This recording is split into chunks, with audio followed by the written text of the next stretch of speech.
This is Fusion Capitalism, a clean energy vision for conservatives. Brought to you by industry leader and company CEO, Steve Malink. Here's Steve. Welcome back to Fusion Capitalism, where we talk about one of the most critical issues of our time, climate change. Today's guest is Bob Inglis, a former U.S. representative for South Carolina's 4th Congressional District. After leaving office, Bob has dedicated his career to promoting free enterprise action on climate change and is now the executive director of Republican.org, a growing group of conservatives who care about climate change. Bob, thanks for joining me today. Great to be with you, Steve. Thank you. Bob, conservative Republicans have had a rich and storied history of protecting the environment, going back to Teddy Roosevelt and Dwight Eisenhower, and more recently, George Bush I and George Bush II. Why, in your opinion, are conservative Republicans now the party that seemingly no longer cares about the environment?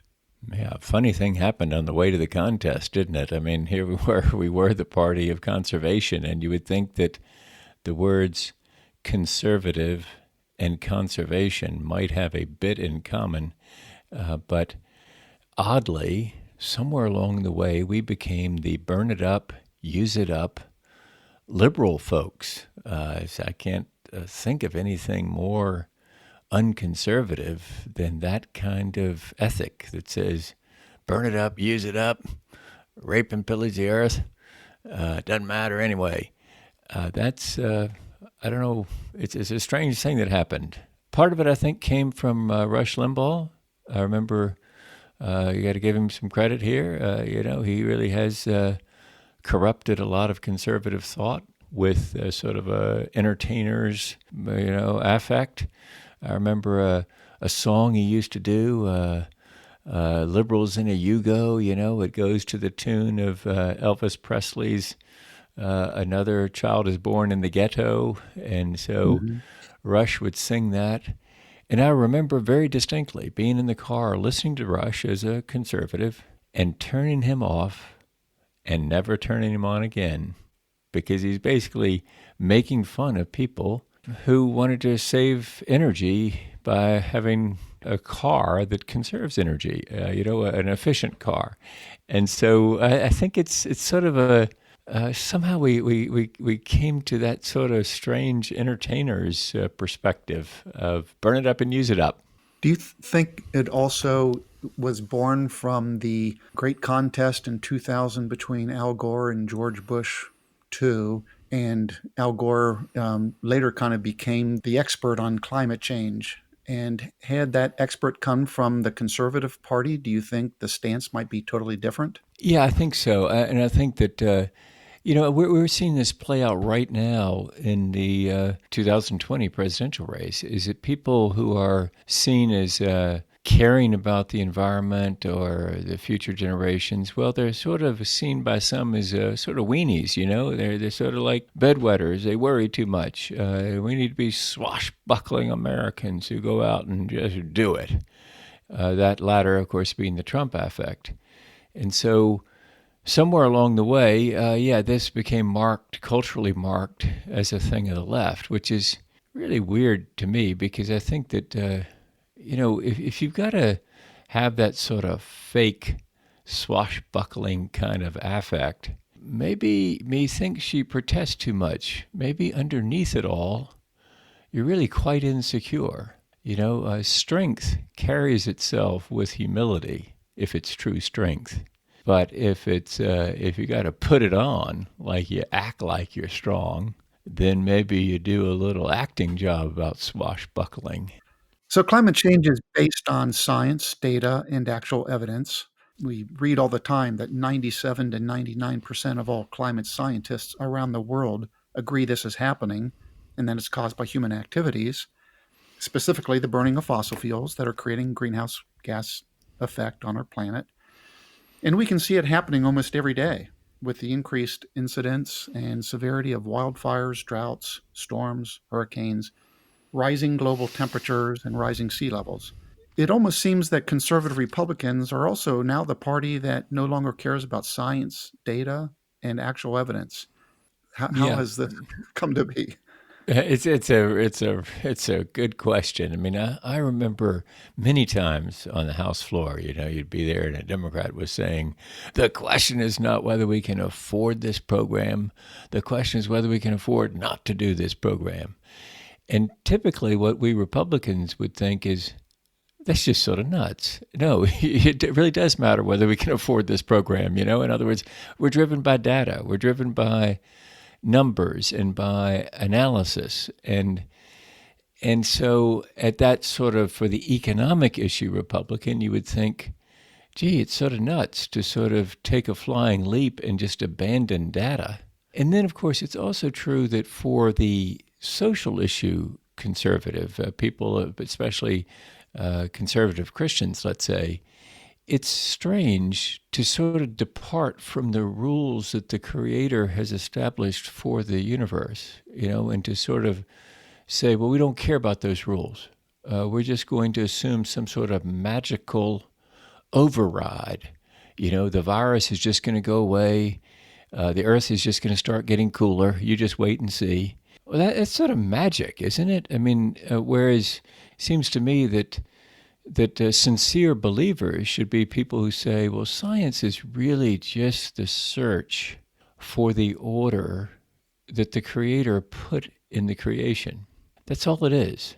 We're trying to find the rules, the order that the Creator established. And so it's strange from both economic issue conservatives and social issue conservatives to abandon science. I mean, I understand why it came to be in the latter category, the social issue conservative, because for older believers, they maybe remember from their grandmother talk of the Scopes monkey trial and godless evolution and the attack on faith that was perceived then. But their great-grandchildren do not see it that way.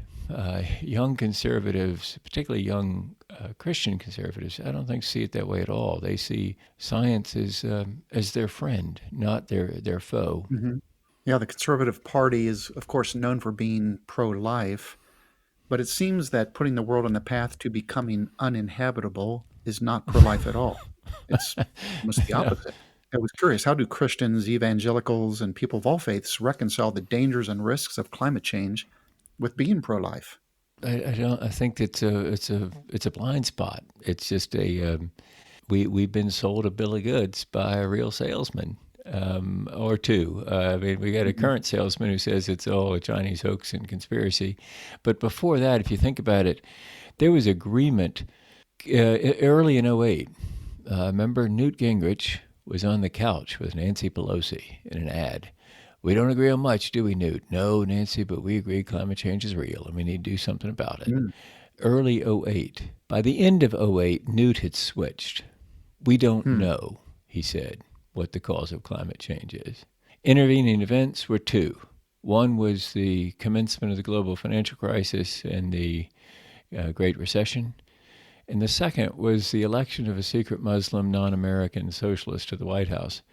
Well, he's none of those things, of course. I mean, I don't know why we needed to call Barack Obama names.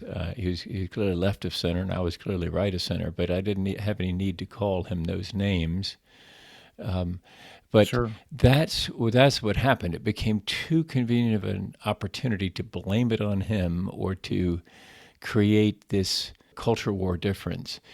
And then into that space stepped some people with some very significant money. They rolled out the AstroTurf at Americans for Prosperity, and boy, did they roll out the AstroTurf well, and basically created a decade of disputation. At republicen.org, the outfit I run, we call it the decade of disastrous disputation. It lasted from '08 to '18. It ended, though, the good news is it ended in '18, when Republicans lost control of the House in Washington, because it is now fully dawned on my friend Kevin McCarthy and other people who plan on leading into the future that you can't win suburban districts with a retro position on climate change. And if you can't win those suburban districts, you'll never control the House again. Interesting.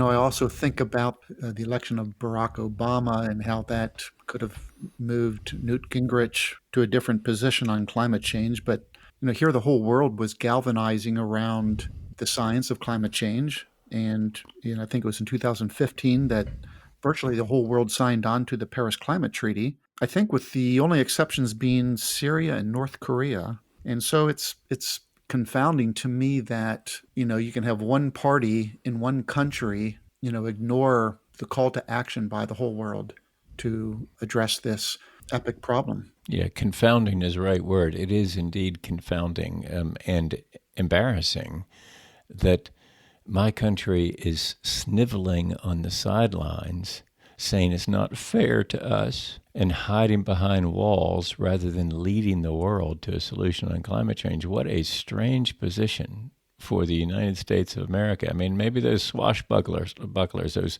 those false swashbucklers, maybe they could come out from behind all that sniveling and actually try to lead. And so the thing that they're not doing, though, is apparently they're tired of leading. They think that, we'll let somebody else lead. Well, I can assure you that the people in Beijing would be glad to lead this century.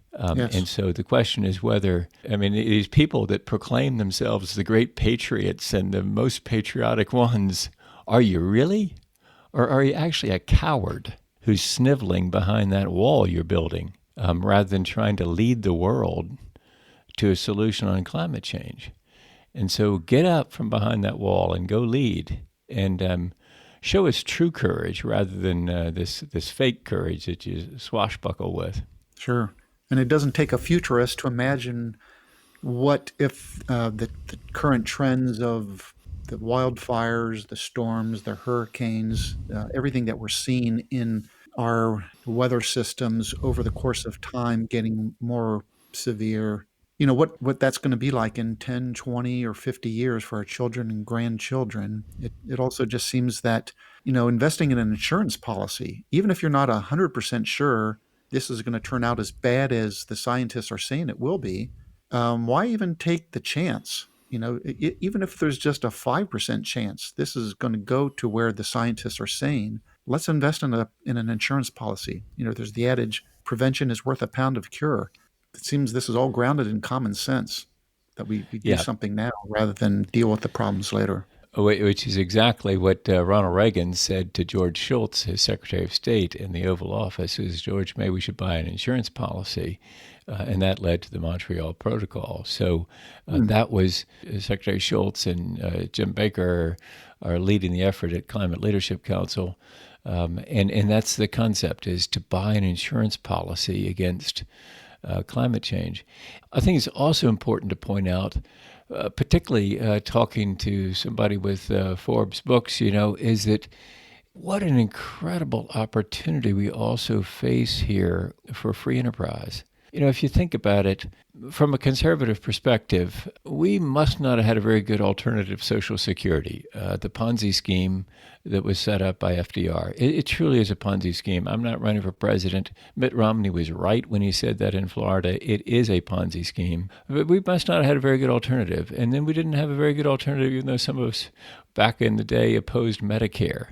Or Medicaid. We didn't have apparently a very good alternative when it came to Obamacare. And so in all those cases, the liberal solution won out over the conservative solution. But here in climate change, there's an incredible opportunity to step forward with a free enterprise, muscular, economy-wide, worldwide solution that actually is better than the regulatory solution that the left would naturally gravitate toward. And so it's an incredible opportunity for free enterprise if you just level the playing field and internalize the negative externalities. That's what it takes here. The exciting thing is, of course, I'm describing this in high-octane conservative language, but there are many progressives who agree with that. The method to the madness in describing it in such high-octane conservative language is so fellow conservatives can hear it in their own language and come to understand that, oh yeah, I see, this is a danger, but it's also an opportunity. And it's a calling for free enterprise to step up is the most dynamic, innovative force on the planet. So that's what we think. It's an exciting opportunity. It's not just about the doom and gloom. Sure. It's, come on, what an incredible opportunity to create wealth, create jobs, serve customers well around the world. I so remember one of the best lines that Steve Forbes had when he was running for president was something about how capitalism is that system where you make money by serving other people, serving your customer. And if you serve them well, they come back with their cousin and their sister and all kinds of people, and you make more money. And so it's a servanthood kind of thing. And so what an opportunity for free enterprise if we play this right. Sure. I mean, the U.S. is known for its innovation, in the 20th century. We helped lead the flight age, the space age, the computer age, the internet age. All of those were built on the American economy, and we led the world. I often hear that in the 21st century, the clean energy revolution could be the biggest opportunity. So, I agree that we risk losing this to China and other countries if we don't rise up to our potential.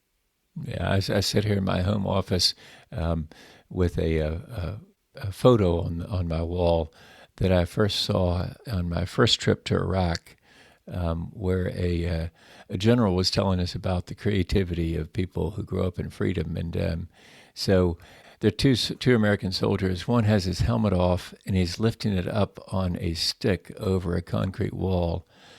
His buddy is laying on his stomach, training his gun through a hole in the bottom of that wall. So it's pretty clear what's happening is, American soldier with the helmet on the stick lifts it up above the wall. The enemy shoots at said helmet, and then the sniper takes him out. The general takes his laser pointer and he points it at the stack of sticks up against the wall. And he says to us members of Congress on this trip, he says, "I can assure you it's a sophisticated but affordable weapons system." And then he said something very serious. He said, "That's the kind of creativity you get from people who grow up in freedom." That's what you're just describing. All those changes were brought about by the internet and the PC and the transformation of our ability to communicate. All of that is a result of, government starting it with DARPA, but then free enterprise competition driving the price down. And that's what we need in energy, is the free enterprise system to drive the price down of the new stuff, of the better batteries, of the better solar, the better wind, the better nuclear. And as it does, it's going to be like the tech revolution. It's going to create an incredible expansion of the economy if we just play this right. Sure. Well, we have to take a break right now. Coming up in part 2 of my interview with Bob Inglis, the executive director of Republican.org, Bob will tell us how his organization is making a difference. We want to be able to show conservative members of Congress that there are conservatives who care about climate change. Because once we make that constituency visible, then that member of Congress will know to lead that constituency. Because politicians generally follow, they don't lead. And so if you can show them a constituency that they might lead, they will in fact lead it. Thanks for listening to Fusion Capitalism. To find out more about Steve Malink and his book, go to fusioncapitalism.com. This has been a production of Forbes Books Radio.